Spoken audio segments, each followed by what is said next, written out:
Hello everyone, this is Angel from Have Faith, Let It Begin. Today is a very special episode. Today, we will have our very first guest. Her name is Angela. I am asking each and every one of you at this time to put everything aside, open your minds, open your hearts, and allow her to express her story and to share her personal testimony with you today. For Have Faith, Let It Begin, my name is Angel, and here is our guest, Angela.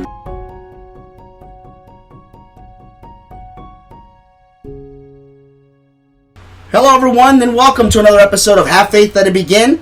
I can't believe I'm about to say this. I have finally my first guest next to me. She is to my right, and her name is Angela. Angela, I would like to first and foremost welcome you to our show. It's been a long journey, but we're here. So welcome to Have Faith, Let It Begin. Thank you so much. You're welcome. Now, we were supposed to have you on the show, oh my gosh, a while ago. But, you know, I went through some things and we couldn't get our... Well, it was my fault. I gotta put it on me. It's my fault. But I'm so happy to have you here. Let me just, before you get started into your personal testimony, let's just backtrack a little bit. We met because my niece, who everybody hears, Bella, she's the one that does the... My name is Isabella. She went to 12th Rock, which is where you are a coach. Is that right? Yes, that's correct. Okay, and I went to go see her play one of her last games. Mm-hmm. And at the end, what did they have you do now, just to recap the people? They just had me go through and, talk a little bit about my testimony and how I came to my faith and about my love for the game and, what 12th Rock means to me. Gotcha. And I think I didn't, if I haven't mentioned, it was basketball. Now, the key thing was, to backtrack just a second, what really captured my eye, and we'll talk about 12th Rock later, in another part of the episodes, because this is going to be a series, was the fact that before the game started, you guys prayed before the game even started. And that's, at first, got me, I was like, wow, I've never seen that. Does that happen in all the games? Yes, 12th Rock is a sports ministry, so, it's really about Jesus and faith first. So, they open up that way, and they always share during their halftime as well. So, yeah, they that's really awesome. Bring And I can't wait to talk about that. But I don't want our viewers to have to wait. I know that they've been waiting for you to be here. And to end on that part, she gave a personal testimony right at the end, and that's when I knew she had to be on the show. So, with that being said, I'm going to turn it over to Angela and welcome her on the show. And I encourage each and every one of you to write to us. This is a pre-recorded show because it's her first time, and I wanted to make sure that she was ready and we were able to provide her with a good environment. But remind you to everyone, write to us, angel@havefaithletitbegin.com. You can use our havefaithlig at gmail.com, and you can write to Angela. I will make sure she gets every email, and if she wants to write back, she can do that, of course. So please listen up. This is an amazing story.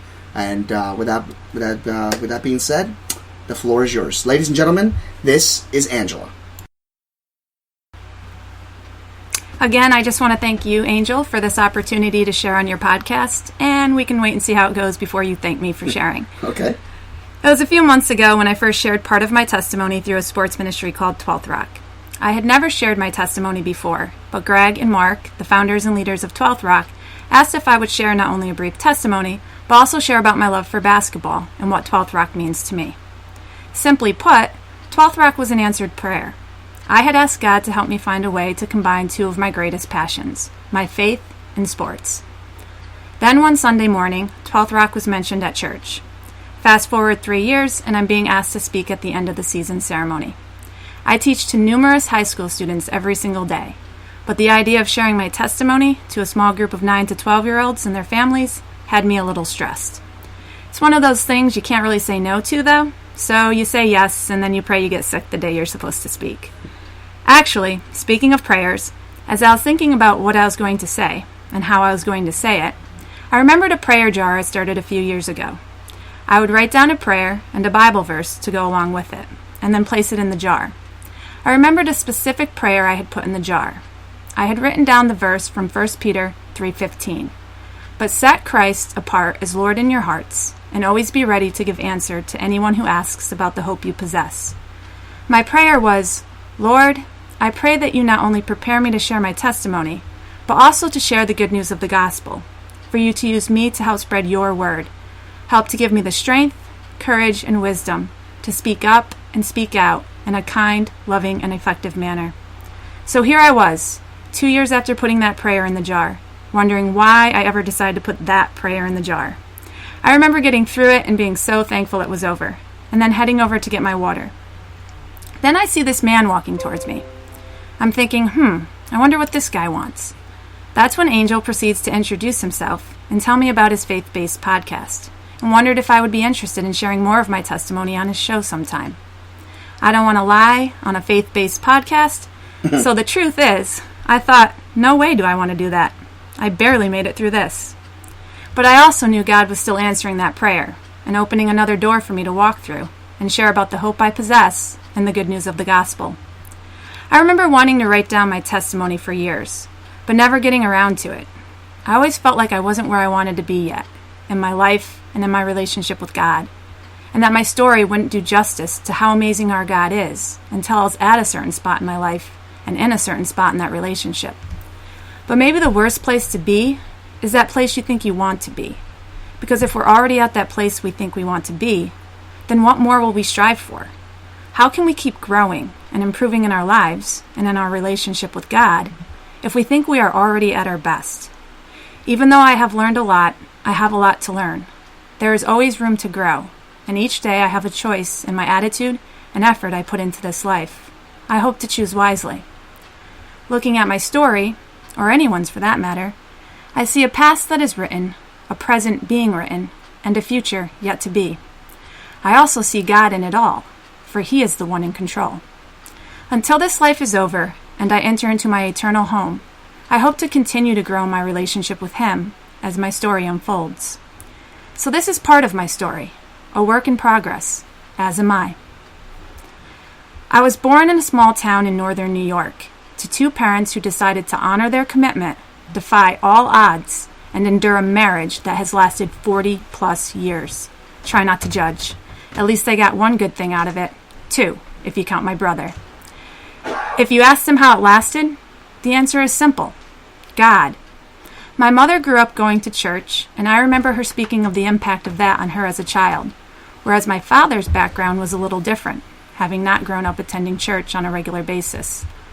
Ultimately, over time, both of them grew in their relationship with God, which provided me with the blessing of growing up in a Christian home. We were the family who went to church every Sunday. My dad was an elder, and my mom worked on various committees in the church. I was the kid who was active in the church youth group, and we even lived right next door to my pastor. Talk about having to be on your best behavior. It was this pastor, Lester Ballman, and his wife, Carol Ballman, who helped impact my parents' walk with the Lord, and ultimately impact mine. At the time, I never realized how blessed I was, and how fortunate I would one day come to realize I am, for having been provided with a foundation built on Christian principles and values. I accepted Christ into my heart at a young age at a Christian summer camp. I was a good kid for the most part. I think 98% of people would agree with that statement. I was respectful and never really got in much trouble at school. I did well in most of my classes and found relative success in athletics. Life was pretty good for me, and I thought of God as part of that pretty good life, on Sundays and at church youth group. I definitely wasn't thinking about Him as much as He was thinking about me. But I believed in Him, and I believed I was a Christian. Looking back, I realized I may have known about God, but I didn't really know God. I didn't have a real relationship with Him. When I went off to college, I no longer attended church on a regular basis, and all my focus was on what I wanted to do. Life was all about me. I was fortunate enough to play college basketball, which became one of my top priorities, along with my classes and hanging out with my friends. In the moment, I thought I was having the time of my life and making the best memories someone could make. But what I was also making was poor choices. As great as college can be, I often joke it's the worst place you can send a child. I found myself living in a way that defied everything I was taught in my youth. And as far as a relationship with God, I only talked to Him when I needed something. We all know that is not the way a relationship is meant to be. It wouldn't be until years later that I would find my way back to my roots and begin a real relationship with God. In fact, after college, My priorities still weren't much different. As years went by, I knew the life I was living was not the one God wanted for me. And then one day I got a call from my brother. He wanted to know if I wanted to get baptized with him. Having grown up in a Christian home and having that foundation, I knew this was the next step I needed to take. So that year, on Good Friday, my brother and I were baptized. And even though I started thinking differently, everything didn't change for me, because I still didn't change everything in my life for God. The pastor who baptized us talked about the importance of getting into the Word and getting connected in a church. I hadn't felt comfortable in a church since I was a kid, even though I had visited some here and there throughout my adult life. I thought of church as one of those places where everyone is supposed to feel accepted, but as an adult, I always felt like an outcast at church, but accepted by the world. The world is where I fit in pretty well. I didn't seem to have much in common with people at church, and I never seemed to find people who I could relate to outside of my faith. And even though that is the most important factor, I still wanted to feel connected to these people in another way. So I tried to make gradual changes in my life on my own. And as I made these gradual changes in my life, there was a period of time where I knew what I wanted, but I was still struggling to get there. It was as though I was still all these different people, depending on where I was or who I was with. I remember writing this poem during this time, and it wasn't long after I wrote the poem that I really started to put the work into my relationship. I'll share the poem with you now, and maybe you can get a sense of where I was in my walk at that time. Maybe other people have been at a similar place in theirs. These are my thoughts, these are my questions, these are my feelings, these are my confessions. Who I was, who I am, what I've done, who I've become, where I'm going, when I'll get there, if it's me, what version it'll be. Look back, see my past, look forward, it's coming fast. Where I've been, where I want to be, is there still time? Is there time for me? The changes I've made so far, where I've set the bar, how to get there before it's too late, before I face him at the gate. Never close to the worst person, but never my best version. A first impression, worthy of confession, my own little learned lesson. Some have come and gone, left with only a verse of my song, a vivid picture ingrained in time, creating images in their mind, and memories that have become how I'm defined. Others remain today, but have they really seen me along the way? Do they sing the same verse, where my guilt holds on like a curse, because it's there, I was at my worst? Do they really know who I am? Have I let them in? And if not, then when? Why do I sit in silence, without courage to speak out? Why do I cover up my faith, when it's become everything I'm about? A past that can haunt me, a future struggling to begin. Can they merge? How will they blend? What if they knew what I truly believed? How would it be received? Would things be the same? Should they be? These are my thoughts. These are my questions. These are my feelings. These are my confessions. As I read that again, part of me feels ashamed that I couldn't fully step out. What was preventing me from fully committing? Why couldn't I let go of my past? Why couldn't I start the future I wanted? My faith was starting to become the most important part of who I am. I wanted that to define me, but I was holding back for some reason. Then I started attending a church and reading the Bible on a regular basis. I started to seek and get to know God. I started to have a real relationship with Him. I didn't just believe in God, I started following God. I think this is the ultimate moment, when we go from simply believing in God to truly following Him and serving Him. There was one specific moment at a spot on a bike trail where I would read my Bible, that I remember praying to God and no longer wanting anything to separate me from putting Him first in my life. I remember calling my mom and being like, "Mom, do you remember the joy you could see and feel in Carol Bauman? I have that joy. I feel that joy. Until you feel it, there's no way to explain it in a way that does it justice. I felt a joy and excitement for my life in a way I had never experienced before. I knew in that moment that my identity was found in Jesus Christ, and I felt a newfound purpose for my life. There was a desire to be obedient and faithful. I started viewing life through the lens of Scripture and found my best days to be the days I was third, behind God and others. I knew I still wouldn't be perfect, and I would still sin, but I knew I wanted to be less like my old self and more like Jesus. I also knew He loved me and had forgiven me, and I needed to love and forgive myself as well. Sometimes this can be the hardest part, forgiving yourself for your past, and even forgiving yourself for times you still fail and make mistakes. But maybe there's a beauty in learning to appreciate the mistakes, because maybe without the mistakes, we would never really be able to truly appreciate the beauty and the better choices. And it was now that I had the desire to make better choices more than ever before.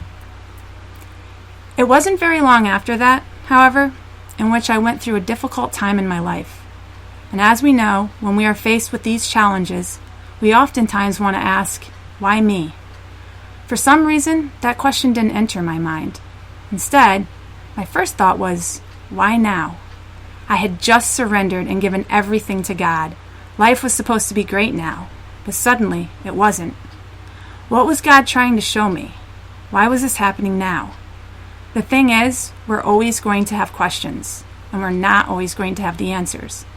But what I came to realize in this situation, like so many others, this was His perfect timing.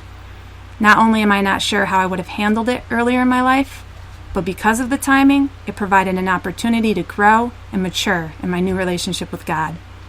There was still some more change that needed to happen in my heart, and pride that needed to be chipped away so some humility could take its place. I spent morning after morning reading His Word, and morning after morning it was like He was speaking directly to me.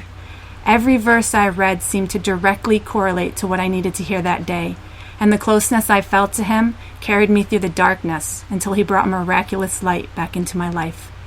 The fact is, we will always face challenges, and it is in these times that God can do His greatest work and reveal His power, love, and mercy. No challenge will be too difficult when God is by your side. Jesus reminds us in Matthew 19:26, "With man, this is impossible, but with God, all things are possible." I have also experienced God's blessings. One of my favorite verses is Philippians 4:6. "Do not be anxious about anything, but in every situation, by prayer and petition, with thanksgiving, present your requests to God." Not only because it reminds me of the importance of our prayer life and helps me turn my worries into prayers, but because it reminds me to be thankful and to exemplify gratitude for all God has done in my life, the many blessings He has given. Some that have required me to look back and see from earlier in my life, and others that have come since turning my life over to Christ. Last summer, I had the opportunity to attempt to summit Mount Kilimanjaro in Africa. Looking back on that experience alone, I can count numerous blessings. But what I want to specifically mention is the moment leading up to summit night and summit night itself. After our group reached base camp, we met some people who were on their way back down from the summit, and their words were less than encouraging. I remember hearing brutal and threw up the entire time. As I looked up at the top of the mountain, I lost faith, let fear seep in, and questioned myself and my abilities for the first time on the hike. I went back to my tent and reached for the book I brought along, 100 Bible Verses Everyone Should Know by Heart. I did not know them by heart. I also hadn't had any time previously to read much of the book. So I opened it up, and God directed me straight to the page with Psalms 56:3. "When I am afraid, I will trust in you." In that moment, I put my trust in God, and He blessed me with renewed strength and confidence. So much of that trip was a spiritual journey for me, a reminder of how I need God in every moment of every day of my life, and how He is always there for us. We just need to trust Him. When I reached the summit, I also reached for my GoPro, which was fully charged when I left base camp. But because of the sub-zero temperatures, it was now at 0% when I went to turn it on. What we cannot forget is that God is always at 100%, and He helped me be able to get the video I desired. Earlier I talked about always wanting to get better and striving for a better relationship with God. I want to strive to be at 100% for God. I wasn't always all in, and it wasn't until I was that my life changed forever. It's not that life became easier, but it became better. In fact, as we know, life can be tough. But we also have so much to be thankful for, starting with God's gift to us. God so loved the world, He gave His one and only Son, so that those who believe in Him shall not perish, but have eternal life.